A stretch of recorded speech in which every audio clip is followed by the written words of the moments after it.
નમસ્કાર મિત્રો, સ્વાગત છે તમારું tech journey with Hitesh YouTube ચેનલમાં। તો આજે આપણે ચેક કરીશું કે જે આપણે એચપી ગેસનું કનેક્શન છે તેની અંદર સબસિડી આપણા એકાઉન્ટમાં જમા થાય છે કે નથી થતી, ક્યારે થાય છે, કયા એકાઉન્ટમાં થાય છે। તો સૌપ્રથમ આપણે પ્લે સ્ટોર ઓપન કરીશું, ત્યાર પછી અહીંયા એચપી પે કરીને એપ્લિકેશન છે એ ડાઉનલોડ કરી લઈશું। અહીંયા મારે ઓલરેડી ડાઉનલોડ છે તો હું એને ઓપન કરીશ।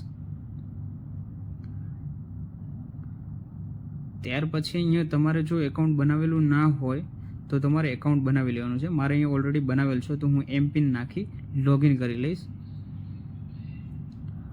લોગિન થયા પછી અહીંયા આપણને હોમ સ્ક્રીન દેખાશે તો નીચે સ્ક્રોલ કરીશું, ત્યાં લખેલ હશે કે રિફિલ ઓર્ડર હિસ્ટ્રી, એના ઉપર આપણે ક્લિક કરીશું। ત્યાર પછી આપણને જેટલા પણ અહીંયા આપણે ગેસના બાટલા ભરાયા હશે એની હિસ્ટ્રી બતાવશે। તો આપણે રિસેન્ટલી જે ભરાવેલું છે એની જોશું કે સબસિડી આવી છે કે નહીં, તો વ્યૂ સબસિડી પર ક્લિક કરીશું।